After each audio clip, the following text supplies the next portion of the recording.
Bem, meus amigos do Instagram, bem-vindo a todos e a todas. Meu nome é Marco Alvim, sou consultor internacional de vinhos e estou nesse mercado há 40 anos. Hoje nós vamos falar sobre leitura de rótulos e garrafas, parte 1.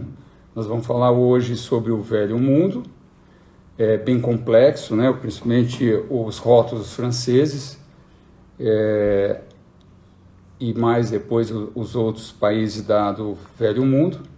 E na semana que vem nós vamos falar do Novo Mundo e das garrafas. Não daria para falar tudo hoje, e eu vou fazer um baita de um resumo, porque é bem complexo, é bem longo, muitos detalhes, mas vai dar para, o que eu passar vai dar muito bem para a gente entender melhor a leitura dos rótulos, principalmente os vinhos europeus, ok?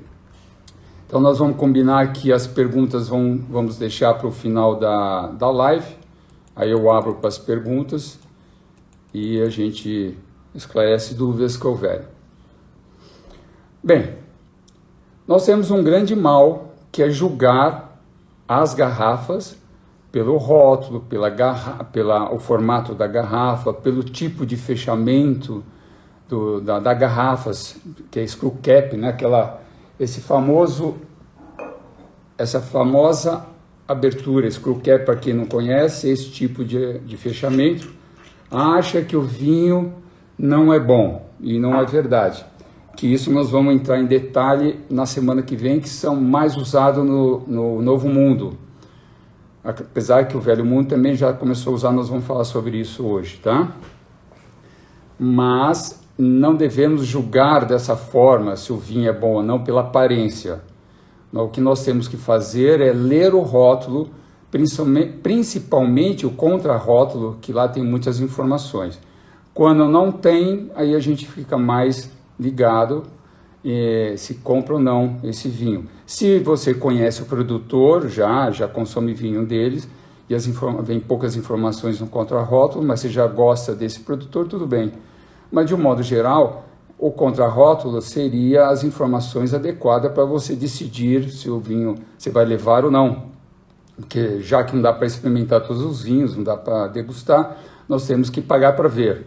E aí as maiores quantidades de informações que tiverem no contrarótulo já ajuda na decisão, tá?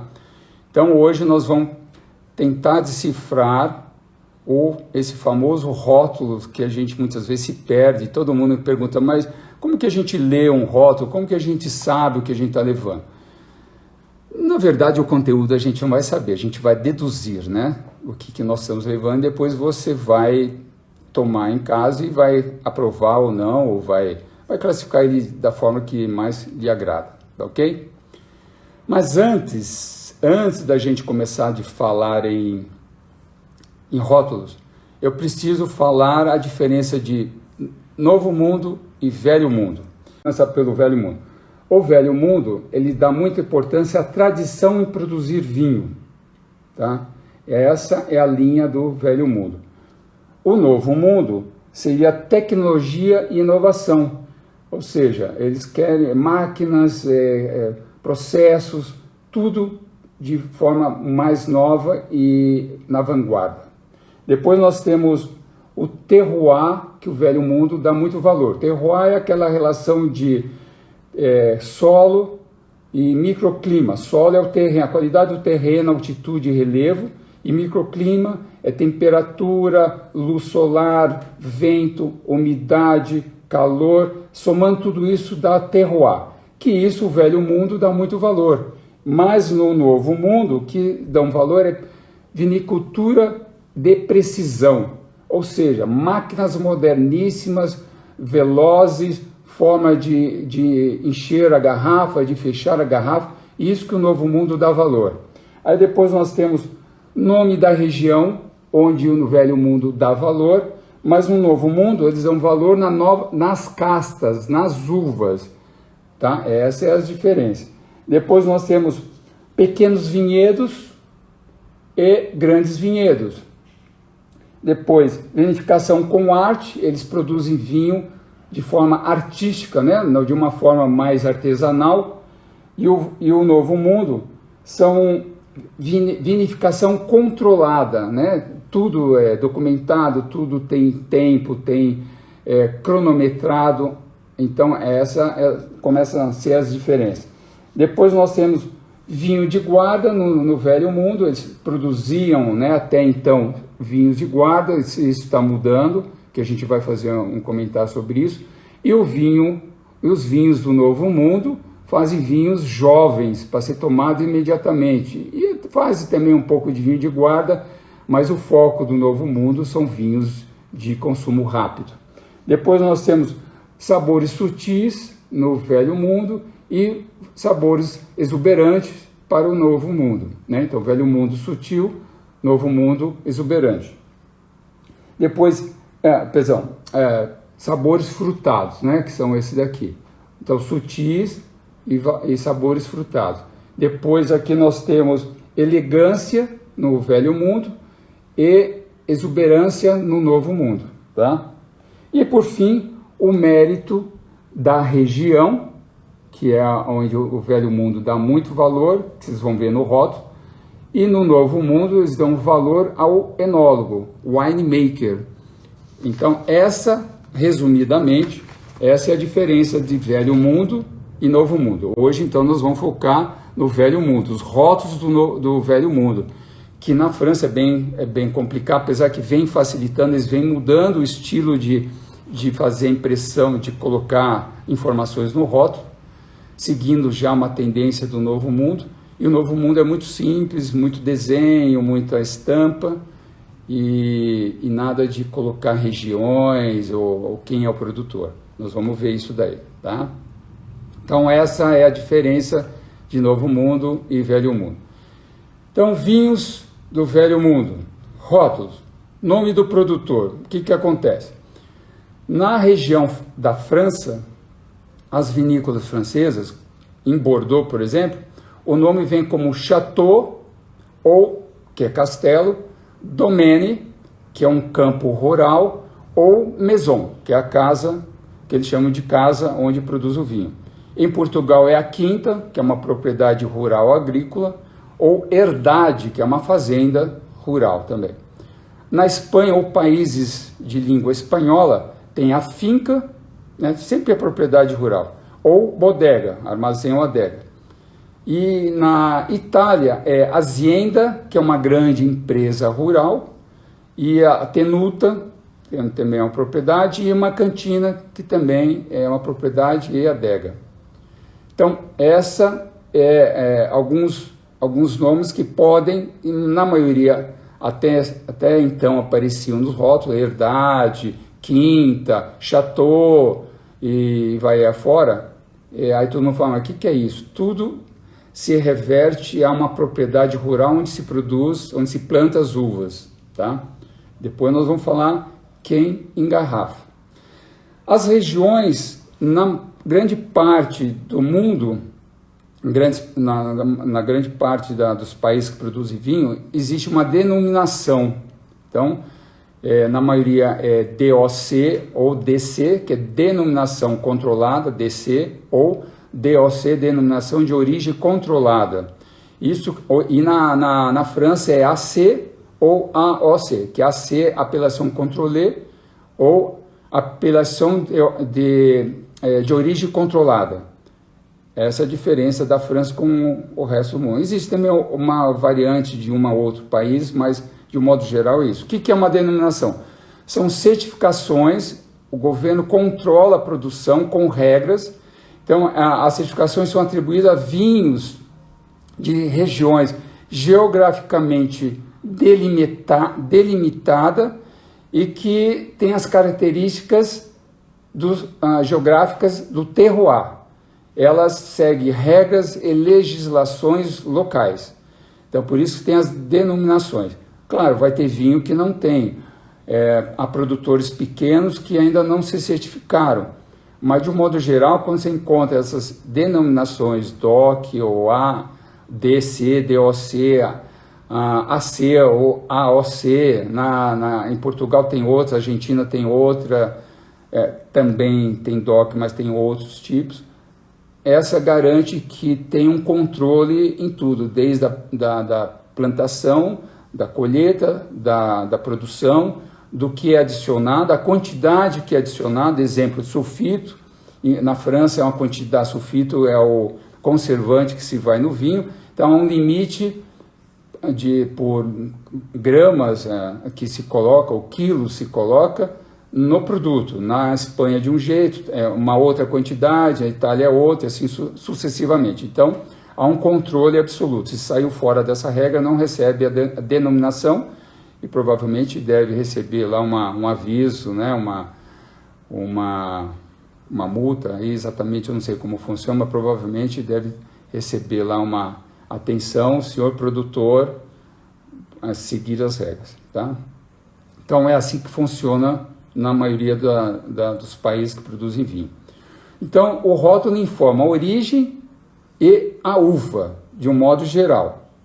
Então, por exemplo, normalmente nas regiões mais específicas são usadas uvas emblemáticas. Por exemplo, Pinot Noir é uma uva emblemática muito usada na região de Borgonha, na França, óbvio.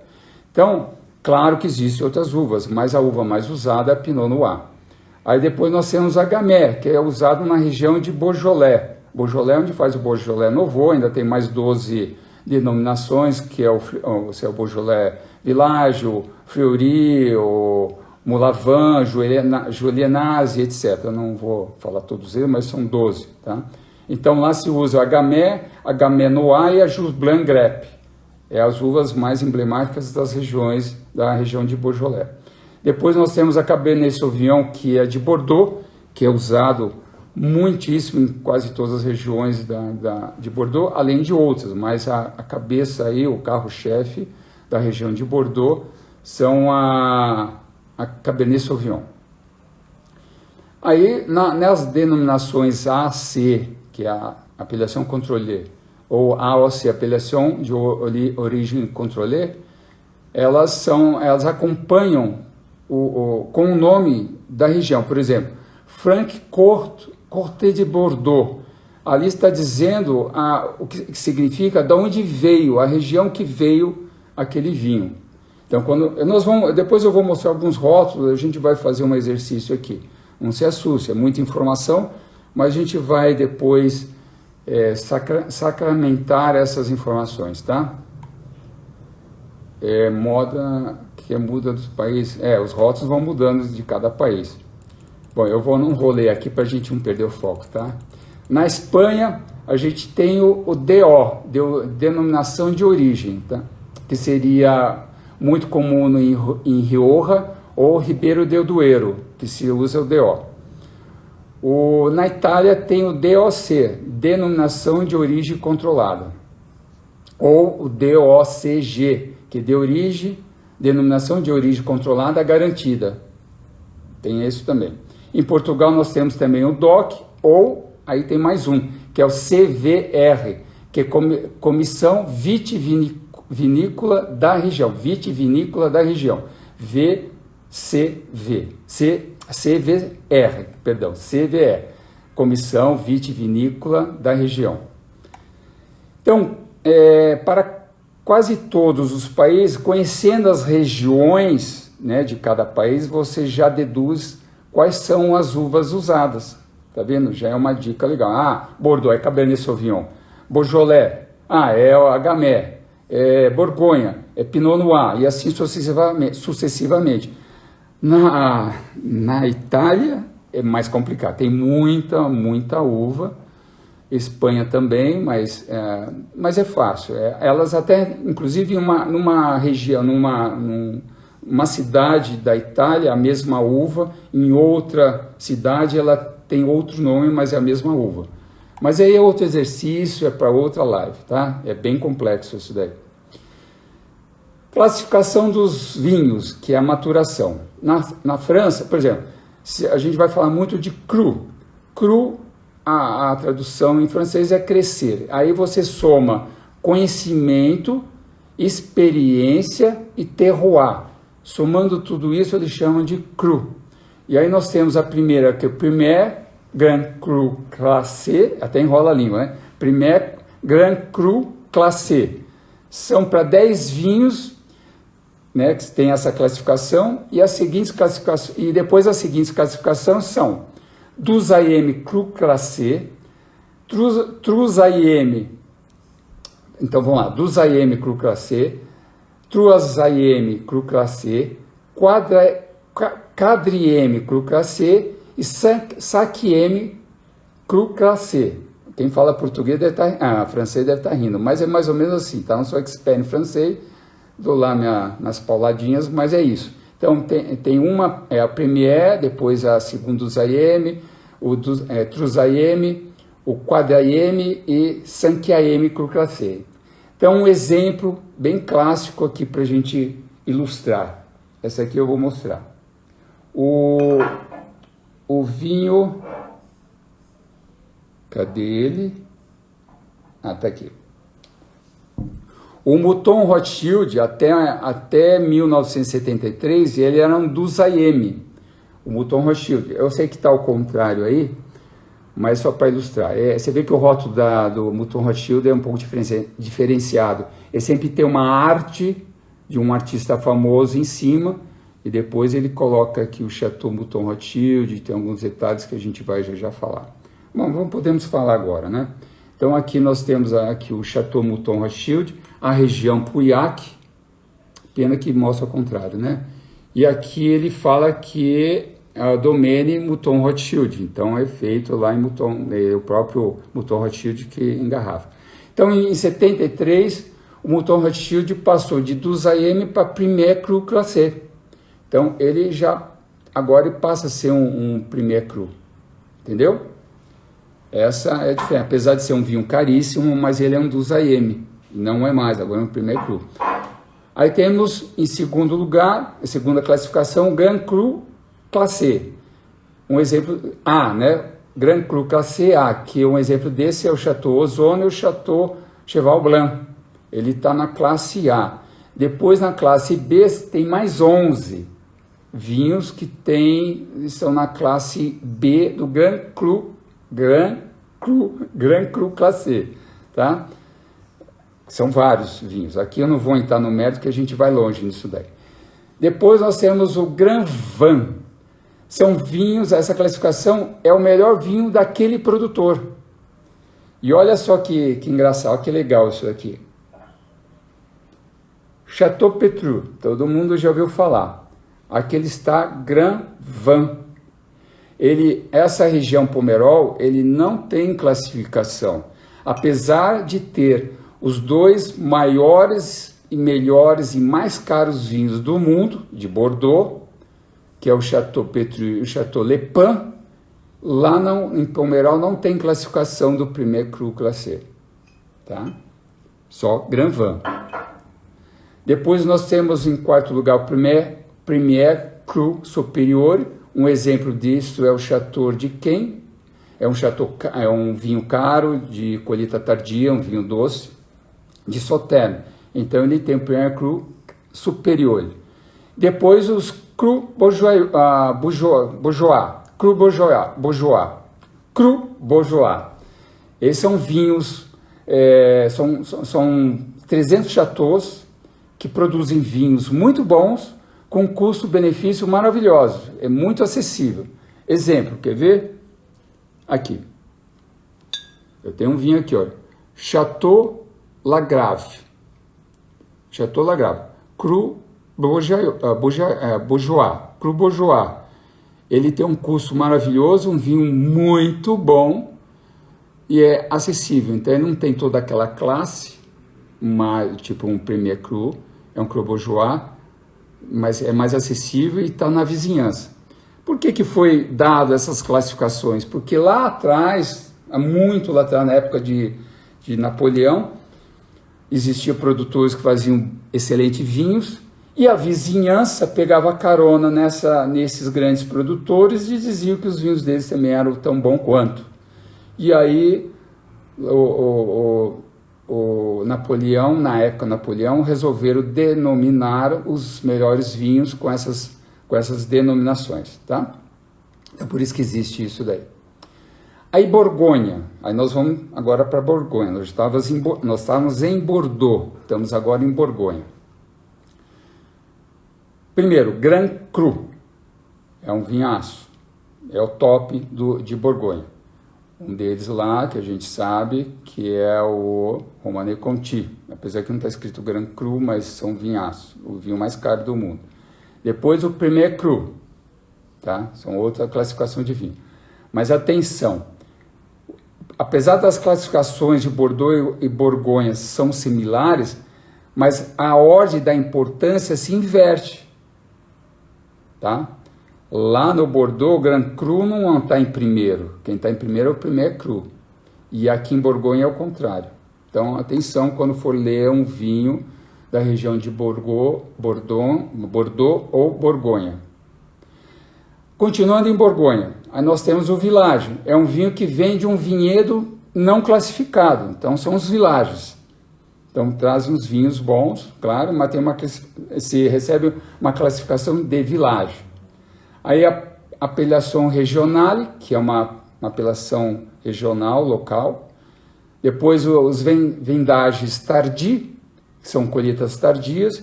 E os Vielle Vini, que são vinhos feitos de uvas de vinhas velhas, de vinhedos velhos. Então ele recebe essa classificação de Vielle Vini. Ok? Agora vamos viajar para a Espanha. Na Espanha nós temos o Crianza, que a tradução é criação. Esses são vinhos que são envelhecidos 24 meses, porém 6 meses em carvalho e 18 meses em garrafa. Então atenção, quando você vê um vinho escrito Crianza, são 24 meses de envelhecimento, 6 em carvalho e 18 em garrafa. Aí nós temos depois o Reserva, já é acima. São 36 meses de envelhecimento, sendo 12 a 16 meses, isso vai depender do produtor, e o restante é em garrafa. E depois o Gran Reserva, que é o topo, são 60 meses de envelhecimento, sendo entre 18 meses, alguns já vi alguns de 24 meses em barrica, mas quando está escrito 18 meses em barrica, os outros 42 meses são em garrafas. Então essa é a classificação da Espanha. Crianza, Reserva e Gran Reserva, que é o top. Obviamente os valores também vão crescendo, mas 60 meses envelhecendo só vai dar um vinhaço, né? Então são vinhos muito bons, principalmente espanhóis. E normalmente são vinhos que tem tempranilho, que são uvas mais poderosas, são uns vinhos muito bons. Eu particularmente adoro os vinhos da Espanha e Itália. Depois agora nós vamos dar um pulinho até a Itália.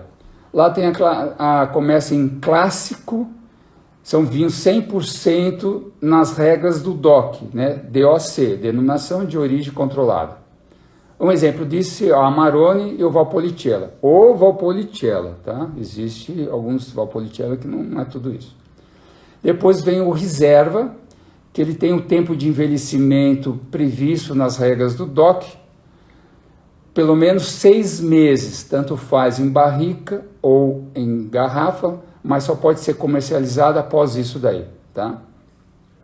E o Superiore, que tem um envelhecimento e uma graduação mais elevada. Agora vamos para Portugal. Garrafeira, ela tem uma reserva, elas são garantida uma reserva do vinho de 1 ano, mas isso não significa que ficou em 1 ano em barrica, pode ser 1 ano em garrafa, tá? Aí precisa ler o contrarótulo, porque isso muda de região para região. E tem um reserva, que não necessariamente o vinho foi também envelhecido em garrafa, em tonel. Pode ter sido também envelhecido em garrafa, aí vai depender da região e do produtor. No garrafeira, alguns podem estar em tonel, que é muito raro, mas mais em garrafa. E no reserva não, ou em tonel ou em garrafa. Aí tem que ler no contrarótulo, isso vai variar da região ou do produtor. Ok? Espero que está tudo ok. Aí nós vamos nos engarrafamentos. O que vem escrito, já já a gente vai ver isso no rótulo, tá?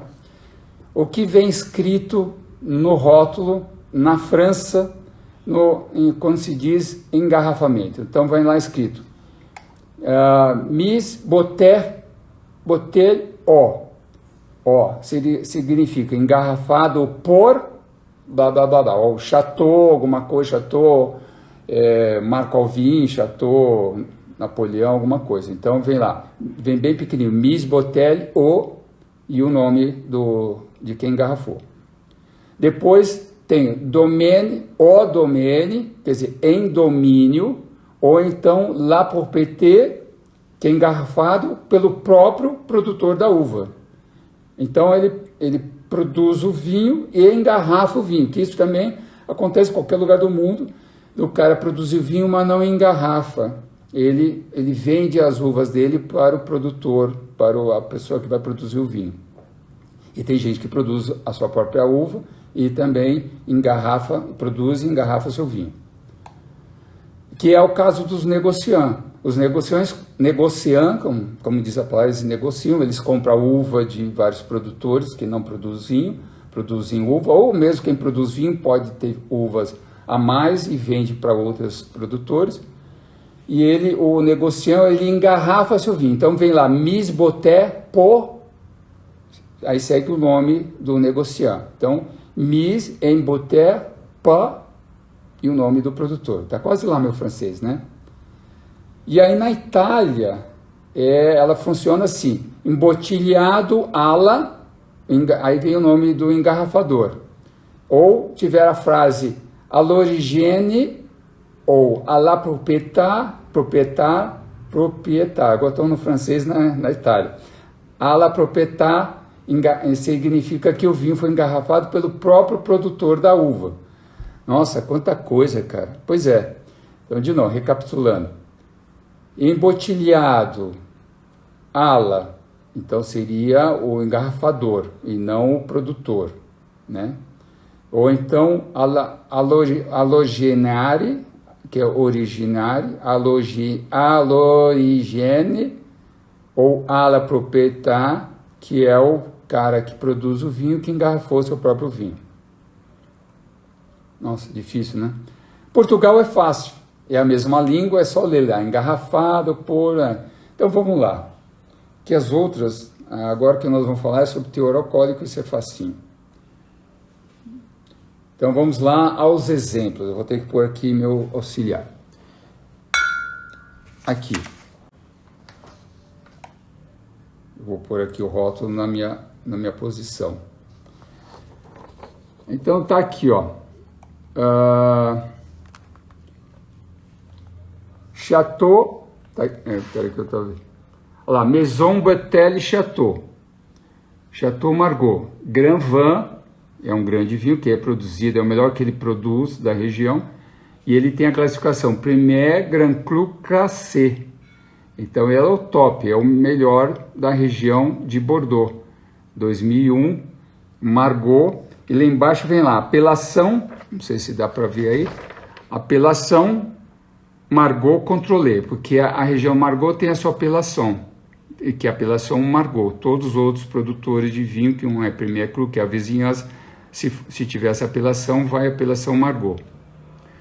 Aí depois embaixo, olha, ó, tá bem pequenininho, não sei se dá para ver aí, tá escrito aqui, Chateau Margaux, propriedade Margaux. Então ele mesmo produz o vinho, ele mesmo que planta, ele mesmo que engarrafa, ok?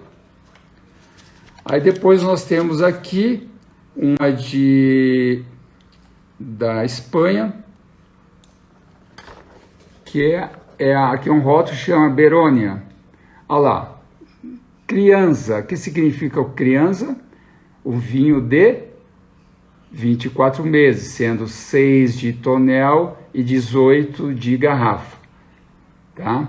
Aqui ele está dizendo Bodega Berônia, então é uma propriedade rural do próprio produtor, e ele que engarrafa. Olha lá, da região Rioja, denominação de origem qualificada, que é controlada, é a mesma coisa, DOC, olha lá, embotelhado pelo próprio produtor.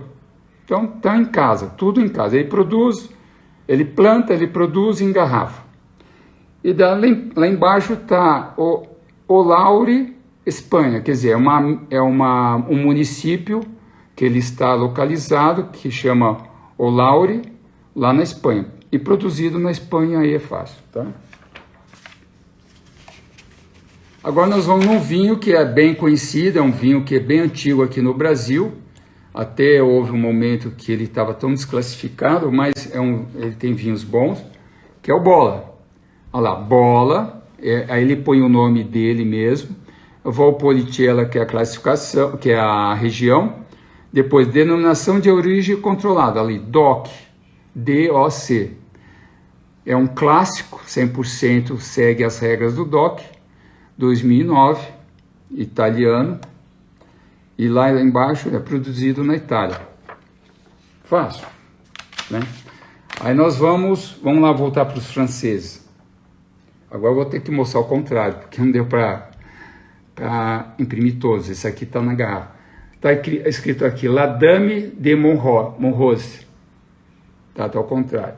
2011, Saint-Estèphe com a região, Mise em Botelle em Chateau. Lembra que nós falamos? Engarrafado pelo Chateau, pelo esse Chateau. Apesar que não está escrito Chateau aqui, mas pelo castelo. Então é esse daí. Aí nós temos aqui, um Beaujolais, ó, Maison Casa Louis Guirard. Dá para ver aqui? Olha lá. Beaujolais Village. É aquele que eu falei, da região de Beaujolais, que são 12 denominações, ele tem a denominação de Village. Apelação de origem protégée, acho que é assim que fala. Olha lá, Mise en Botelle por Louis Guirard. Então, ele que engarrafa o vinho. Difícil? Não, né? É questão de treinar, agora tem que exercitar. Nós temos aqui um Chateau Le Fleuve Nardon, Saint-Million, fica na região de Saint-Million. Aqui a safra. E aqui ele tem uma numeração, ele diz aqui que é de 33.330 até 33.360. Esse é o número de garrafa. Grand Vin de Bordeaux. Ok? Tem algumas coisas aqui que não tem muito peso. Ele diz aqui que é a propriedade do senhor Christophe de Barge, mas isso não tem muita relevância, não vai mudar muita coisa. Mas olha o detalhe, olha a garrafa com relevo, isso encarece muito o vinho, porque ele é numerado, então é uma partida diferenciada, entendeu? Pode reparar que nós vamos falar, todos esses vinhos que eu mostrei são vinhos de guarda, então tem rolha natural, que é a cortiça. Você vê que tem um pequeno símbolo aqui, que é um brasão da família, produzido na França, e o contrarrótulo tem um monte de detalhes. Tá aqui a temperatura, no caso aqui está falando da temperatura de serviço, o que acompanha, que é a harmonização, são detalhes para orientar o consumidor, tá? Aí nós vamos para Espanha, Pinot, Cros de Toribas. Ok? Aqui, olha lá, criança de novo. Olha lá, 24 meses, 6 de tonel, de barrica e 18 de garrafa. Esse aqui é a safra 2016, hoje já está na hora de tomar. Tempranillo, nesse caso aqui vem o nome, é muito raro isso daí, quer dizer, era raro. Como eu falei, eu vou comentar de novo, o Velho Mundo vem agora se modificando, acompanhando o esquema do Novo Mundo, tá? Porque o Novo Mundo ganhou bastante terreno em relação ao consumo, eles estão mudando bastante o seu estilo de produzir e de rotular, e de fechamento de vinhos. E aqui é a região, denominação de origem, está aqui embaixo bem pequenininho. Vila França del Penedès, produzido na Espanha. Eu não comento aqui o volume, que todo mundo já sabe, o volume e o grau alcoólico, que nós vamos falar aqui o volume alcoólico, apesar que está um pouquinho mais baixo, mas gira em torno a partir de 13 graus. Aqui um outro espanhol, Riscal, 2016, selecionado por Bodegas, que é uma área rural, Tempranillo. Aqui está dizendo que procede de vinhos próprios situados em Terras de Altas de Duero. Simples. Difícil esse aqui ler? Não. Tá? Da Espanha tem um contrarótulo que dê informações aqui. Aí nós temos aqui um italiano, Barbera d'Alba. Todo mundo acho que já ouviu falar no Barbera d'Alba. O produtor aqui, Beni di Battaciolo, o brasão dele lá em cima, 2003, DOC, né, DOC, né, denominação de origem controlada. Aqui embaixo que ele diz que é do Battaciolo, o lugar, e foi engarrafado pelo próprio Battaciolo. Simples assim. Agora começa a se familiarizar, começa a ficar mais fácil a leitura do rótulo, e quando nós chegarmos no Novo Mundo, então, é baba ler um rótulo. Aqui, esse daqui eu trouxe de lá, não, esse era da Espanha, nossa, faz tempo que está comigo, 2003, já está na hora de começar a pensar em tomar. Aqui tem as informações, tá? E agora eu estou pegando os principais países da Europa, tá? Que a gente tem, quase todos os países lá da Europa produzem vinho. Aqui nós temos um português, Herdade, lembra? Herdade é a fazenda, é uma área rural. Então, Herdade do Porta Carro. Os portugueses têm uns nomes de vinho muito engraçados, mas é legal, é interessante. Ó, tá aqui, vinho regional da Península de Setúbal, vinho tinto. Ele ainda pôs aqui, teve a graça de fazer red wine. Aqui 2015. Torrão, que é um município, produzido e engarrafado na propriedade do José da Mota Capitão, herdade do povo Carro, Torrão, Portugal, produzido em Portugal. Esse não tem dúvida nenhuma, facinho, facinho, né? E por último, nós temos aqui o Monte da Capela, 18, esse é o nome do vinho, Grande Reserva, é um vinhaço, ele está reservado, mas não significa, eu conheci esse vinhedo, ele não guarda em tonel, é tudo em barrica de inox, fica lá e depois engarrafa, tá? Mas é um reservado. É edição limitada comemorativa, está escrito aqui, ó. Então esse é um vinho especial, não tem no Brasil, a gente vai começar a trazer esse vinho. Pias, fica em Pias, em Portugal. Aqui é um contrarótulo, também está em português e inglês, dizendo também do vinho, são castas, esse é legal. Não todos da Europa fazem isso daqui, tá? Então ele diz aqui que é o solo de origem calcária, esse vinho nasce esse vinho branco das castas Arinto, Antão, Vaz e Verdelho. Essas uvas são maravilhosas, tá? Com um ligeiro estágio em barrica. Mas eu vi lá, eu não vi as barricas, então esse passa em barrica de carvalho. Um estágio, tá? Não é ali não chega a dormir, passa lá, é um estagiário. E depois, 400 litros de capacidade. Sensações de prova que transmite elegância e longevidade. E longevidade em garrafa, viu como eu falei? Que eu disse?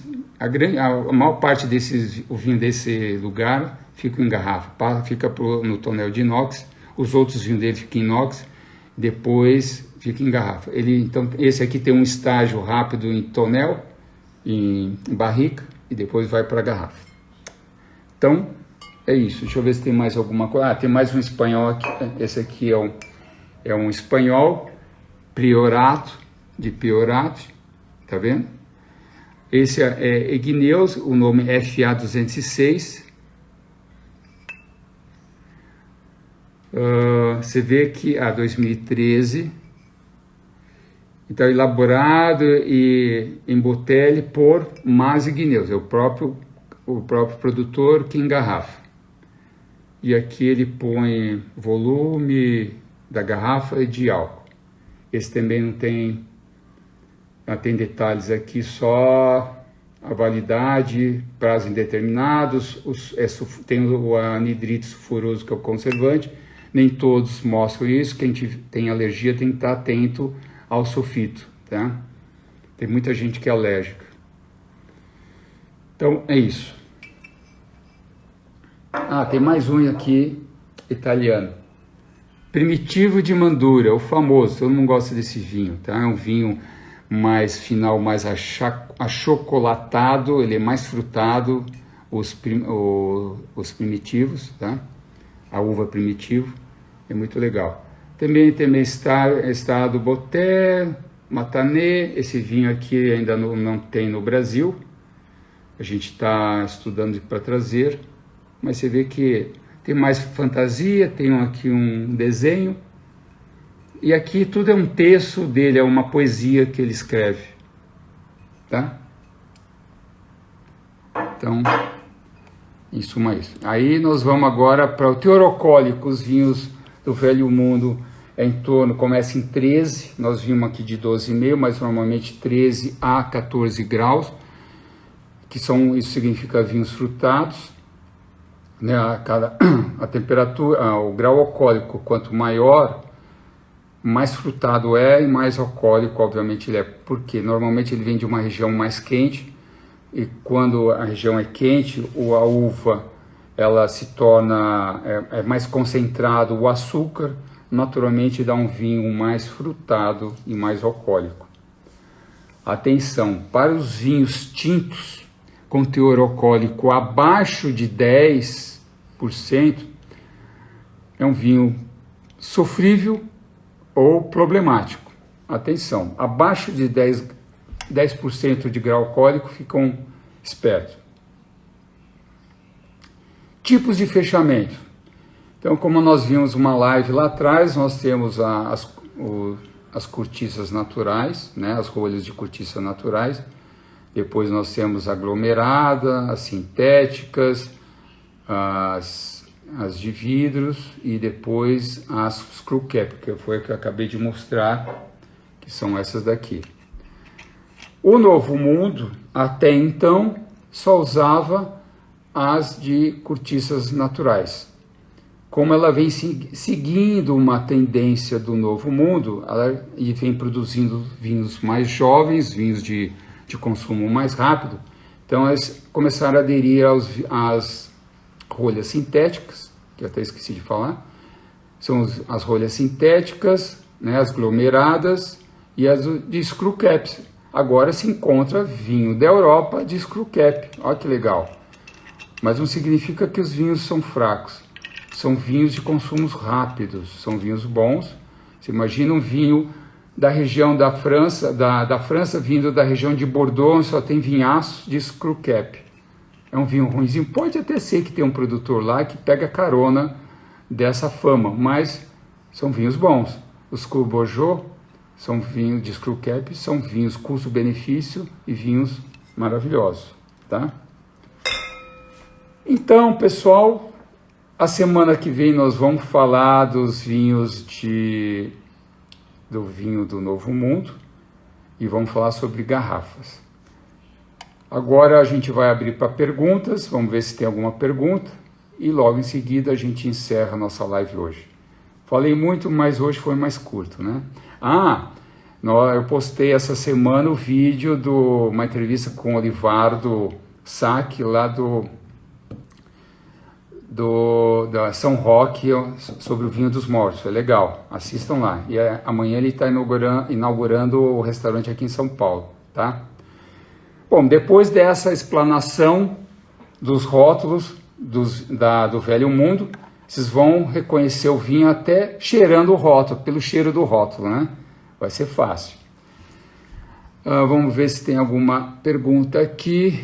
Vou lá para trás. Vamos ver se eu consigo achar alguma pergunta interessante.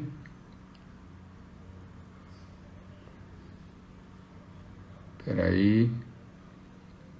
Ao Romão, César Romão, grande brother, grande escritor e palestrante. Está lá com o seu vinho Semente de Deus, autografado. Entra na bio dele, César, underline, Romão, underline César.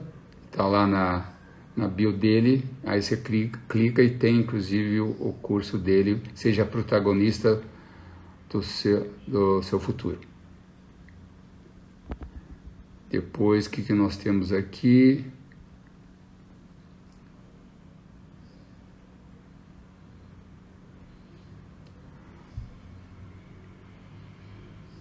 Então, aqui o Fábio pergunta se o rótulo é padrão internacional. Não. Cada país, cada cidade, cada região, cada produtor faz do seu jeito. O que é padrão, se ele está classificado, ele faz parte das denominações, ele é obrigado a colocar DOC, DC, AOC, OAC e assim por diante. Aí ele é obrigado. O resto não, ele põe do jeito que quer, o papel que ele quiser, o tamanho que ele quiser, não tem padrão. Eu já vi vinho com apenas uma fita, mais nada, só um nome ali, uma fita. O vinho é até bom, mas é um rótulo de alto relevo, de plástico, escrito com a marca de um carro esportivo, não faz parte, mas é o sobrenome da pessoa, até é atraente, mas isso não vai significar que o vinho é bom.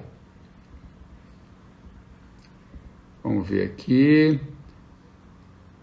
São muitos detalhes ali, mas é questão agora de treinar. Agora, a próxima vez, se for numa loja, supermercado, começa a observar. A gente tem que treinar a mente, tá? O conhecimento, o que a gente adquiriu, com o nosso raciocínio de lógica. Você começa a olhar e começa a analisar o que você está vendo. Logo, você faz isso tão automaticamente, tão intuitivo, que você nem percebe. E como eu disse, você vai começar a reconhecer o rótulo pelo cheiro, tá bom?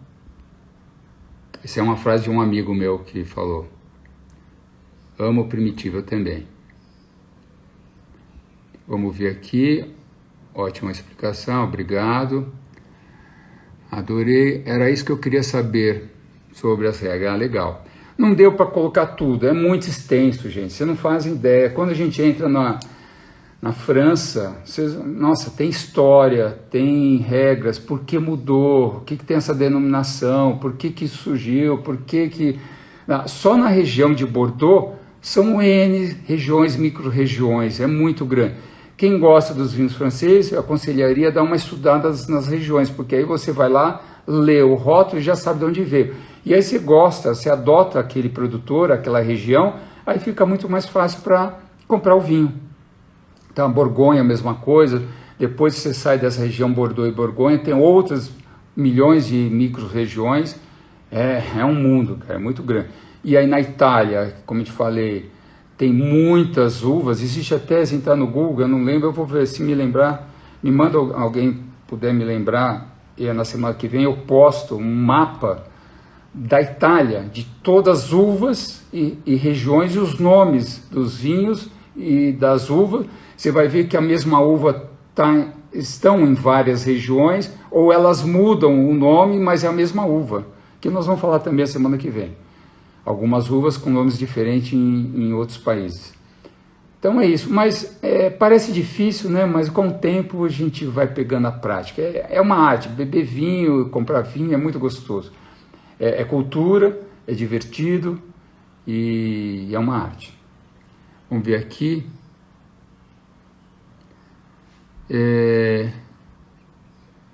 Desmistificando. Aí quando a gente traz semana que vem sobre os rótulos do Novo Mundo, você vai ver que é divertido, porque a pessoa, você tem? Manda para mim, vamos ver se é o mesmo, Fábio, se dá para você colocar isso, manda aqui no meu Insta, no inbox, ou então se você não conseguir, eu mando o meu WhatsApp, você manda para a gente colocar para as pessoas. Vou ter que pesquisar e descobrir de novo. Aquele mapa é muito legal. Eu vou divulgar, não sei se tem direitos autorais, mas eu vou por aí, é bacana, para quem gosta dos vinhos italianos. Quando a gente fala de Itália, Portugal, Espanha, Grécia, a maioria desses países que eu falei são mais de 300 uvas viníferas.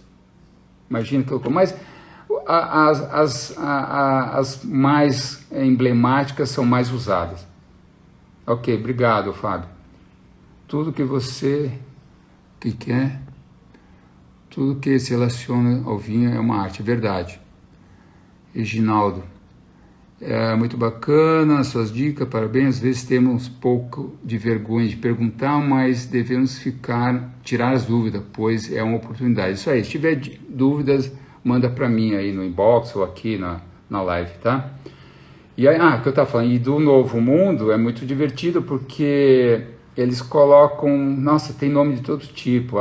O cara, isso é uma verdade, tem um caso que a gente trazia um vinho há muito tempo atrás, quando eu tinha a fábrica de adegas, a gente trazia um vinho, comprava o vinho de uma pessoa que era da Austrália, ele pôs o nome do cachorro dele, porque o cara tinha um cachorro, né, um cachorrão grande preto, tinha até a foto no rótulo. Esse proprietário dessa vinícola, ele teve um começo de um infarto, ele caiu a hora que ele estava saindo da casa, e o cachorro começou a latir muito, a vizinhança foi ver o que estava acontecendo, correram, chamaram a ambulância e salvaram o cara. Aí ele pôs o nome do rótulo, chama, acho que Matilde, é o nome do vinho dele, e o rótulo tem o nome do cachorro, tem a foto do cachorro, não é a foto, é um desenho do cachorro. E assim sucessivamente, você conta todos os tipos de rótulo, mas é divertido, muito legal. Bom, então tá, acho que é isso daí, gente. Eu vou encerrar. Eu vou deixar essa live disponível no meu Insta para quem quiser rever. Peço que indique aos amigos. Quanto mais gente, mais dúvida a gente vai tirando e a gente vai se motivando a fazer mais lives, tá? Eu sempre digo que o vinho, o vinho é saúde, ele purifica a alma, alega o coração, alimenta a mente e aproxima os amigos. Agradeço a todos pela audiência.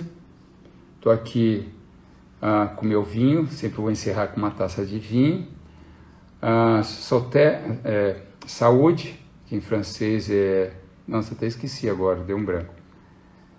E é isso aí. Obrigado pela paciência e o carinho, gente. Até a semana que vem. Beijos a todos, saúde e obrigado pela paciência. Fui!